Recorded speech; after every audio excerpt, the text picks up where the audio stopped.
तो भाभी ने कहा ला चाबी इधर। कहाँ की भाभी? अभी ध्यान रखना 2-4-8 दिन को जाओ तो भाभी भी इज्जत करती है, और जब रोज रोज रहने लगो तो भाभी भी कहती बहुत हो गई दीदी दीदी जीजी जीजी, अब साइड हो जा, चल उठ, खाना बना, चाय ला, नाश्ता ला, बहुत ऐसो आराम हो गए तेरे। उसने कहा यार भाभी तुम तो मुझे इतना प्यार करती थी। अरे बोले करती थी प्यार, तरीके से रहे तो प्यार करे, अब तू ससुराल छोड़ के आ गई, यहीं रहेगी क्या? हमारी छाती पे दाल डलेगी। अरे उसने कहा यार भाभी का तो नेचर बदल गया, ज्यादा लड़की पीहर में रहेगी इज्जत खराब हो जाएगी। मेरे भाई ध्यान रखना, लड़की की शान पीहर से डोली उठना है और ससुराल से अर्थी उठना, ये लड़की की शान हुआ करती है, ये लड़की का जीवन हुआ करता है।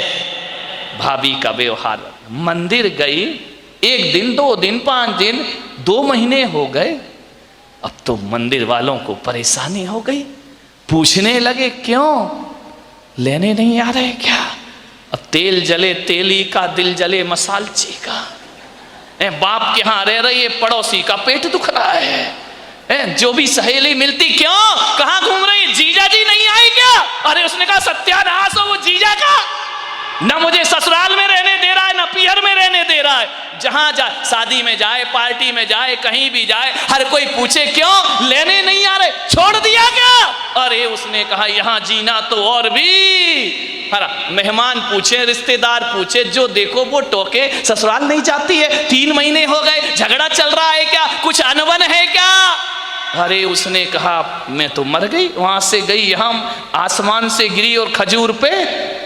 ध्यान रखना, ये मोहल्ले वाले नहीं जीने देते हैं, ध्यान रखना, इनको बड़ी परेशानी हो जाती है, क्यों नहीं जा रहे? अब मंदिरों में एक ही चर्चा, फलाने सेठ की लड़की ससुराल नहीं जा रही है, लगता है कि छोड़ दिया है, लगता है कि तलाक की तैयारी है। अरे हमें तो मालूम था ये ऐसा ही है, ये कहीं भी रहने वाली। अरे उसने कहा ये तो मेरा जीना हराम हो गया, 3 महीने में पूरे मोहल्ले ने उपद्रव मचा दिया। बोले सेठ जी ये लड़की जाती नहीं है क्या? अब सेठ क्या बोले? सेठ एक दिन उदास बैठी थी झरोखे पर, सेठ ने कहा बेटी बड़ी दुखी दिख रही। बोली करूं क्या पिताजी, मैं ससुराल बिल्कुल नरक है, और यहां शादी के बाद क्या आ गई कि मेरी इज्जत ही मिट्टी में मिल गई, जो देखो मुझे शक की निगाह से देखता है, जिससे बात करो जैसे ही बात करो पहला प्रश्न होता है जीजा जी कहाँ है? अब वो जीजा ने तो मेरा जीना हराम कर दिया है, इससे अच्छी तो पिताजी मेरी शादी ही नहीं होना थी। ध्यान रखना, यदि मोहल्ला टोंकता है, समाज टोंकती है, तो बुरी बात नहीं है, ऐसे ही टोंका करो, किसी का उजड़ा हुआ घर फिर से बस जाएगा। ध्यान रखिए, मानने वाला बहुत दुखी हो गई वो। पिता ने पूछा बेटी एक काम करेगी? बोले क्या? बोले अपने नगर में एक महाराज पधारे हैं, बड़े पहुंचे हुए संत हैं, मैंने तेरी चर्चा उनसे की है। क्या बोले महाराज? बोले पहले सुन ले शांति से, उन्होंने मुझे एक मंत्र दिया है, यदि इस मंत्र की मैं साधना करूं, मंत्र का जाप करूं, तो 6 महीने में ससुराल तेरी मुट्ठी में आ जाएगी। मुट्ठी में आ जाएगी? बोले अब लड़की चाहती क्या है? इनको सबसे बड़ा दुख क्यों है कि किसके अंडर में मैं रहूं? ये तो ये चाहते कि जाते ही साथ मेरा राज्य हो जाए, मैं महारानी बन जाऊं, सब लोग मेरे इशारे पर काम करे। इनको राजपाट चाहिए और कुछ नहीं चाहिए। ध्यान रखना, बहू को चाहिए घर की चाबी, घर की मालकियत, वो किसी के अनुशासन में रहना नहीं चाहती है, लोगों को अनुशासन में रखना चाहती है। पिता ने कहा बेटा 6 महीने में तेरी ससुराल का पूरा वातावरण बदल जाए तो तू ससुराल जाना चाहेगी? उसने कहा पिताजी क्यों नहीं जाना चाहूंगी। अब अकल आ गई उसको ठिकाने, ज्यादा बहू गड़बड़ करे ना तो 1-8 साल छोड़ दिया करो, अपने आप आएगी लौट के वापस। ध्यान रखना, अब अकल आ गई उसको कि क्या करूं। बोले हाँ पिताजी जा सकती हूं मैं। बोले सब तेरी मुट्ठी में होगा। बोले सब होगा? बोले हाँ। तो बोले मैं जा सकती हूं पिताजी। पति? बोले वो तेरे आगे पीछे घूमेगा। सास? अरे तेरे पैर छुएगी वो। सास पैर छुएगी? बोले हाँ। अरे ऐसी ससुराल तो चाहिए थी मुझे। बोले मैं, महाराज ने क्या कहा? बोले महाराज ने ये कहा कि मंत्र। बोले पिताजी देखो ये मंत्र मुझसे नहीं होगा, ये कठिन काम है। बोले एक काम कर, महाराज ने ये कहा है कि मंत्र तो मैं जप लूंगा, साधना तू कर लेना। बोले मंत्र तुम जपो, साधना मैं करूं? बोले हाँ, तुरंत इफेक्ट पड़ेगा।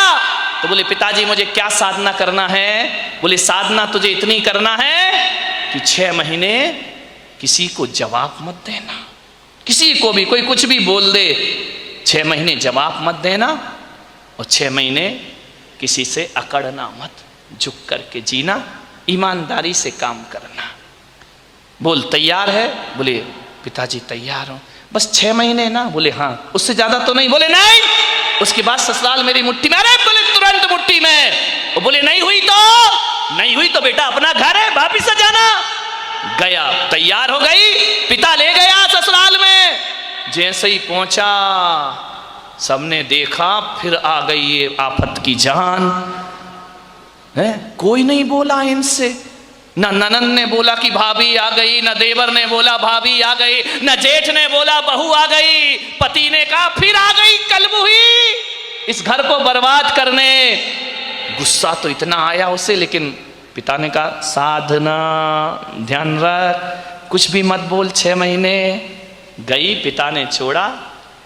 सास से बोला कि बहन जी ये रखिए इसको, बदल गई। बोले ये क्या बदलेगी? वापिस ले जाओ इसको, मैंने मना किया था ना कि हमारे यहां मत भेजना। एक मौका तो हर किसी को दिया जाता, इसको देने का प्रयास करिए।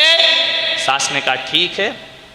गई, सुबह उठी, 8 बजे उठती थी, 6 महीने मुझे 6 बजे उठना है।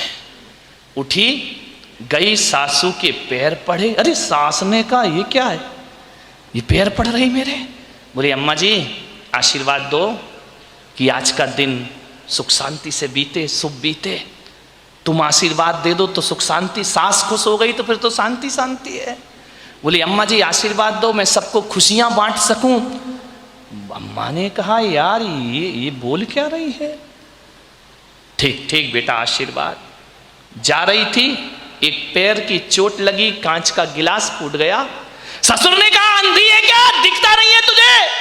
आते ही 7 उपद्रव शुरू हो गए तेरे। जब तक नहीं थी बड़ी शांति थी, गिलास फोड़ के रख दिया। अब गुस्सा इतना आया, उसने कहा बुढ़े यदि मेरा बाप मंत्र नहीं जप रहा होता तो गिलास तेरे सिर पे फूटता, लेकिन अब मैं कुछ बोल नहीं सकती हूं, मजबूर हूं। क्या बोलूं? पिता का चेहरा याद आया। बेटा कुछ जवाब नहीं देना। चुप रह गई। बोली पिताजी गलती हो गई, कल से ध्यान रखूंगी। बाप ने कहा यार ये गलती हो गई, इसके मुंह से तो गलती शब्द हमने सुना ही नहीं है। एक कहते थे तो 100 जवाब देती थी, 1000 जवाब। आज कह रही गलती हो गई। उसने कहा बुढ़े रुक जाओ, 6 महीने बाद तुझे नहीं इस घर से निकाला मैंने तो मेरा नाम भी कौन बोला झांसी की रानी नहीं है। ध्यान रखना, विचार करिए। एक बात ध्यान रख, बस 6 महीने, इसका जवाब तुझे 6 महीने बाद दूंगी मैं, ध्यान रखना। गई सुबह से नाश्ता बना रही, चाय बना रही, सास के कान में आवाज गई। उसने अपनी बेटी से कहा बेटी देख रसोई में इतने सुबह सुबह कौन गया है, कोई बिल्ली इल्ली तो नहीं है? ननन ने कहा बिल्ली नहीं है, ये अपनी वाली बिल्ली है। तो बोले कर क्या रही है? बोले नाश्ता बना रही है। अरे बाप रे, देवर के लिए थाली परोसे, जेठ के लिए सब व्यवस्था करे, पति का ध्यान रखती, ननन से प्यार करती, सहेली जैसी रहती। और बस अंदर क्या आग लगी थी, ये सब ड्रामा कब तक का है? 6 महीने का ड्रामा है। बस ध्यान रखना, सबको मेरी मुट्ठी पे चलना पड़ेगा, जीना पड़ेगा। देखा 1 दिन बीते, 2 दिन, महीने भर हो गए, इतना व्यवहार चेंज। सास ने कहा बेटा तू वही वाली है या तेरे पिताजी ने बदल के भेज दी है, तुम जुड़मा तो नहीं थी? बोले नहीं अम्मा जी कैसी बात कर रही हो, ये घर मेरा है, ये स्वर्ग से सुंदर मेरा घर है, मैं इस घर को बसाऊंगी। सास ने कहा बेटा तू इतनी चेंज हो जाएगी? मां बुढ़िया रुक जा, 5 महीने तो बचे, फिर बताऊंगी मैं तुझे। इतनी सॉफ्ट, पैर दबाती, जय जिनेंद्र करती, पिताजी को पिताजी पिताजी कह करके बात करती, लोगों के दिलों पे राज करने लगी। 1 महीने में उसने देखा यार बाबा जी का मंत्र तो बड़ा प्रभावी है। उन्होंने तो कहा था 6 महीने लगेंगे, यहां तो पूरी सरकार मेरी मुट्ठी में आ गई है, अब तो अपना राज हो गया है। एक दिन सास ने बुलाया, बेटा इधर आ, इधर आ, देख तू इतनी अच्छी लक्ष्मी आई है मेरे घर में। बोले लक्ष्मी? मालूम नहीं लक्ष्मी कब रणचंडी दुर्गा बन जाएगी। बोले बेटा एक काम कर, ये जो चाबी है ना, आज से तू संभाल। अरे उसने कहा हो गई आज मेरी जिंदगी, ला अम्मा जी लाओ लाओ, अरे ले बेटा ले। पति से कहा, बेटे से कहा, दुकान से लौटो, जो भी पैसा आए घर की लक्ष्मी के हाथ में देना। अब मैं बूढ़ी हो गई हूँ, अब सब हिसाब किताब यही रखेगी, अब घर यही चलाएगी, धोबी का पैसा भी यही देगी, दूध वाले का पैसा ये देगी, सब्जी वाले को पैसा ये देगी, जो भी कमाई करके लाओ मेरी बहू रानी के हाथ में रख देना। अरे उसने कहा वाह बाबा जी, आज तो बल्ले बल्ले हो गई, सब कुछ मेरे हाथ में, हर चीज का, नौकर चाकर का तनख्वाह तुम देना, पेमेंट तुम करना, कौन सी सब्जी बनना है बहू बताएगी। उसने कहा यार बड़ा मजा। अब ससुर जी क्या करें, दुकान से लौटे तो लौटते समय क्या करें, वो बहू के लिए कुछ ना कुछ लेकर जरूर आया करते थे। कभी पेड़ा लेकर आ जाएं, कभी लड्डू लेकर आ जाए, कभी आइसक्रीम लेकर आ जाए।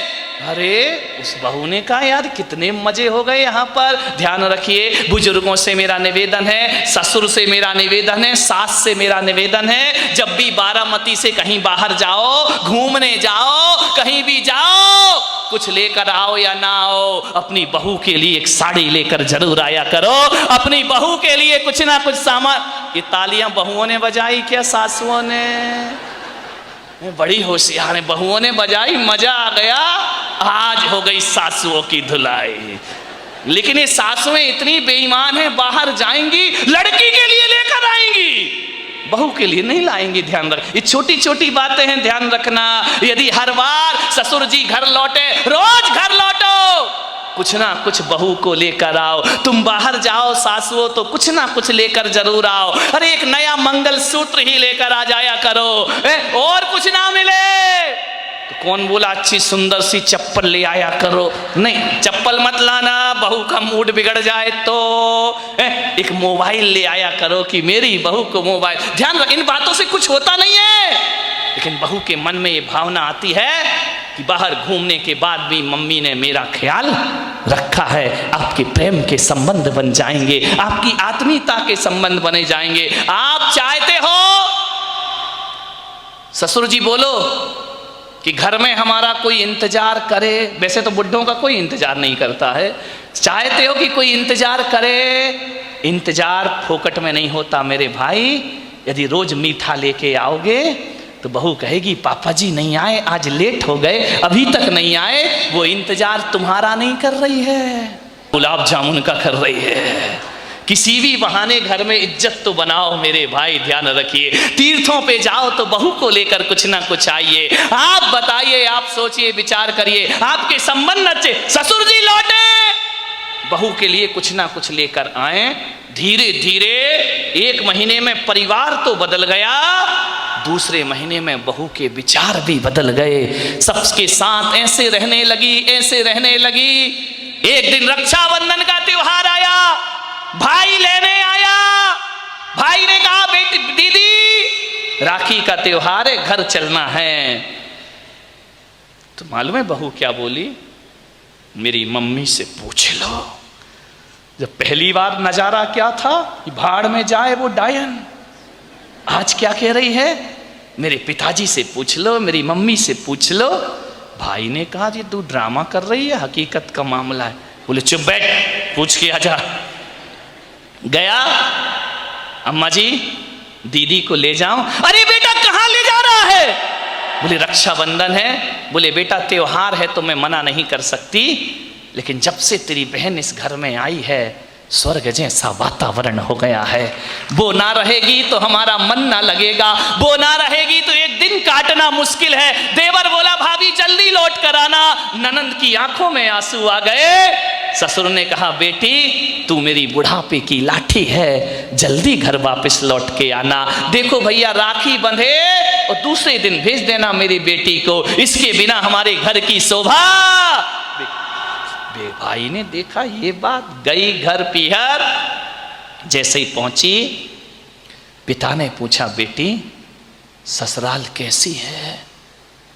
बोले एकदम स्वर्ग पिताजी। अरे बोले वो नरक थी ना? अरे नरक नरक नहीं, बिल्कुल स्वर्ग है। और बोले पिता बेटा ये बता तेरा वो राक्षस ससुर। यार पिताजी तुम मेरे ससुर को राक्षस मत बोलो, देखो इतने अच्छे हैं, कभी तुम्हारी याद तक नहीं आती है जब तक उनके साथ रहती हो। मेरा जीवन बदल गया पिताजी। अरे बोले वो डायन सास। अरे इतना प्यार तो मम्मी नहीं करती जितना प्यार मुझे मेरी सास किया कर। अरे बोले वो आवारा देवर। बोले आवारा मत बोलो पिताजी, अब मुझे बुरा लग जाएगा। बुरा लग जाएगा? बोले हाँ लक्ष्मण की तरह मेरा देवर है, दिन भर भाभी भाभी भाभी भाभी करते रहता है। अरे बोले वो चुगली करने वाली ननंद। चुगली नहीं, इतनी सम्मान और इज्जत। आज मुझे पता चला ससुराल में जाके कि घर में एक छोटी बहन का होना भी बहुत जरूरी हुआ करता है। बिल्कुल बहन सहेलियों जैसी रहती है। और बोले पिता बेटा वो तेरा धूर्त मूर्ख जेठ अरे बड़े भाई का रोल अदा करता है पिताजी। और बोले वो राक्षस वो तेरा यमराज पति। बोले देखो पिताजी अब बर्दाश्त नहीं होगा, यमराज यमराज कहोगे, भला है बुरा है जैसा भी है, मेरा पति मेरा देवता है। अरे बोले वो LLB पड़ोसी, उनके जैसे पड़ोसी पिताजी दुनिया में ढूंढने जाओ तो मिलने वाले नहीं है। बाप ने बेटी को छाती से लगा लिया और कहा शाबाश बेटी, आज तूने अपने बाप का माथा ऊंचा कर दिया है, आज तूने अपने पिता को गौरव दिला दिया है। आज मैं समझ रहा हूं कि आज मेरी जिंदगी का सबसे अच्छा दिन है कि मेरी बेटी का घर स्वर्ग बन गया है। बेटियों से निवेदन है यदि आप खुश रहोगी ना तो पीहर में माँ बाप भी खुश रहेंगे। ध्यान रखिए उनके जीवन में भी वो आनंद बरसेगा। क्या चाहते हैं एक माँ बाप कि हमारी बेटी को सुखी रहे, इसका ध्यान रखिए। ससुराल में यदि आपने व्यवहार बिगाड़ा तो माँ बाप की आंखों में आंसू आएंगे। सास ससुर रोएं या ना रोएं, माँ बाप सुबह सुबह कर आंसू बहाएंगे। ध्यान रखिए। एक जीवन बदल दिया उस लड़की ने। लड़की ने पूछा कि पिताजी एक बात बताओ, वो मंत्र कौन सा जप रहे थे तुम जिसकी मैं साधना कर रही थी? बोले बेटा हकीकत में बताऊं तो मैंने कोई मंत्र नहीं जपा। तो फिर इतना असर कैसे हो गया? बोले मेरे जाप से असर नहीं हुआ बेटे, तेरी साधना से तेरा जीवन बदल गया, परिवर्तित हो गया है। तूने जवाब नहीं दिया, सबका सम्मान किया, इस कारण तेरा घर स्वर्ग बन गया है। बोले अच्छा पिताजी। बोले बेटा व्यवहार बदलने से वही घर स्वर्ग हो जाता है जो कभी नरक में परिवर्तित हुआ करता है। ध्यान रखिए।